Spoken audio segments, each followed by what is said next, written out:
তো finally কুলির trailer চলে এসেছে। তা আমরা জানি যে কুলি মুভির হাইপটা কতটা বেশি। এখন যেহেতু 14ই আগস্ট ওয়ার টুর সাথে ক্লাশ করছে, এই মুভির পিছনে এত হাইপ হওয়ার কারণ আমরা জানি। প্রথমত রজনীকান্ত, দ্বিতীয়ত লোকেশ কাঙ্গারাজ, তৃতীয় অনিরুদ্ধের মিউজিক ব্যাকগ্রাউন্ড মিউজিক কীরকম লেভেলের হয় সেটা আমরা জানি। আর 4 নম্বর পয়েন্ট হচ্ছে এই মুভির এত কাস্ট। এরকম এই মুভিতে কাস্ট আছে নাগার্জুনা, উপেন্দ্রা, সত্যরাজ, সৌবেন সাহির, আইটেম সঙ্গে পূজা হেগড়ে এবং আছে আমাদের আমির খান। তো আমরা জানি এই মুভির হাইপ কতটা বেড়ে আছে এবং 14ই আগস্ট ওয়ার টুর সাথে ক্লাশ করছে এই মুভি। ওয়ার টুর হাইপ যতই বেশি থাকুক, নর্থে কিন্তু ভালোই চাপ রেখেছে এই মুভি।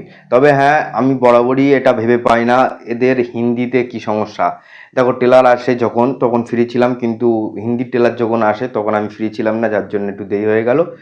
তো ফাইনালি এই ট্রেলার কেমন লাগলো সেটাই আলোচনা করব। লোকেশ কাঙ্গারাজের এলসিইউ, যার জন্য এই মুভির এত হাইপ। যদি এই মুভি এলসিইউ এর সঙ্গে কানেকশন হয় তাহলে কি আগুন লাগাতে পারে থিয়েটারে, তোমরা বুঝতেই পারছো। এলসিইউ মানে লোকেশ সিনেমাটিক ইউনিভার্স। এই মুভির লিস্টে আছে যেরকম বিক্রম, কাথি, লিও এই ধরনের। তো এদের সঙ্গে কানেকশন আছে কি না আছে সেটা বলা যায় না।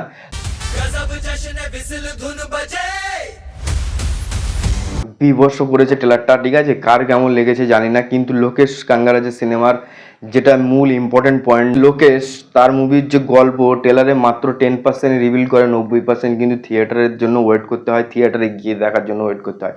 গল্পটাকে যতটা পারে হাইড করে রাখার চেষ্টা করে। তো এখানে স্টোরি প্রেডিক্ট করার মতন কিছু বলা যাচ্ছে না, স্টোরি সম্বন্ধে বলা বেশি সম্ভব না। তো ট্রেলারে যেটুকু দেখালো, সত্যরাজ কিছু একটা লুকিয়ে রাখছে, যেটা 30 বছর ধরে লুকিয়ে রাখছে। সাইমন একজন বড় গ্যাং লিডার। তো গোল্ড স্মাগলিংটাই দেখানো হচ্ছে। তো সাইমন হচ্ছে লিডার, যে কিনা নিজের সাম্রাজ্যটা খাড়া করেছে এবং 1-2 দিনে করেনি। তো এটা ভুল হতেও পারে আমি যেটা বলছি, যেহেতু আমার মনে হয় যে সত্যরাজ একজন জার্নালিস্ট, তথ্য সংগ্রহ করেছে এবং 30 বছর ধরে হয়তো লুকিয়ে রাখার চেষ্টা করছে এরকম কিছু। এবং তারই হয়তো বন্ধু রজনীকান্ত এবং সুরিতা হাসানও আছে এখানে। সুরিতা হাসানকে দেখতে পাচ্ছি আমরা।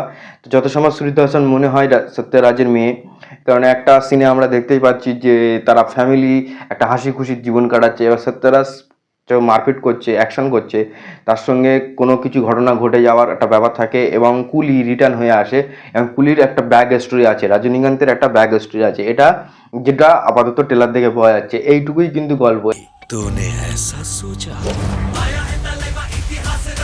এবার বিভিন্ন ক্যারেক্টার আছে।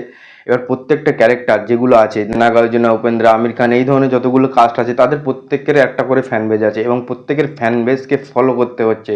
তো লোকেশ কাঙ্গারাজ যেটা ভালো রকম করতে পারে, সে তাদের নাম পোস্টার অ্যানাউন্সমেন্ট করেছে এবং প্রত্যেকটা ফ্যান বেজকে খেয়াল রাখা হচ্ছে এখানে, যে তাদের ক্যারেক্টারগুলো যেন হাইপ হয়ে থাকে। এবার আমির খানকে যদি এখানে না রিভিল করতো আমার মনে হয় ভালো হতো। আমির খানকে যদি ডাইরেক্ট সরাসরি সিনেমা হলে গিয়ে রোলেক্সের মতো একটা এন্ট্রি দিয়ে দিত তাহলে মনে হয় বেটার হতো। যেহেতু তারা পোস্টার অ্যানাউন্সমেন্ট করেছে ওই জন্য ছোট্ট করে একটু দেখিয়ে দিয়েছে। তো দারুণ লাগছে আমির খানকে, প্রত্যেকটা ক্যারেক্টারকে দেখতে ভালো লাগছে। এবং রজনীকান্ত, যাকে নিয়ে কথা না বললেই নয়, সুপারস্টার রজনীকান্ত। মানুষটা 74 বছর বয়স, কিন্তু এখনো পর্যন্ত 10 গোল দিয়ে দেবে যত ছোটোখাটো অ্যাক্টররা আছে। তো এই মানুষটার ডায়লগ ডেলিভারি, অ্যাকশন কোনো কিছুই করা লাগে না, শুধু হাঁটনির স্টাইল এবং হাসি দিয়ে অডিয়েন্সের মন জিতে নিতে পারে সে ক্ষমতা আছে। কিন্তু এখানে লোকেশ কাঙ্গারাজ সবটাই ভালো রকম ইউজ করেছে রজনীকান্তের সাথে। তো ওভারঅল আমার ট্রেলারটা খুবই ভালো লেগেছে। এবার তোমাদের কেমন লেগেছে কমেন্ট করে জানাও, কমেন্ট করতে ভুলো না। ফার্স্ট ডে কোন মুভিটা দেখতে হবে, ওয়ার টু নাকি কুলি, কমেন্ট করে জানাও। চলো ঝগড়া করো কমেন্টে। দেখা হচ্ছে নেক্সট ভিডিও, ততক্ষণ সবাই ভালো থেকো, বাই বাই। আর হ্যাঁ, লাইক কমেন্ট শেয়ার করে দিও এবং সাবস্ক্রাইব করতে ভুলো না।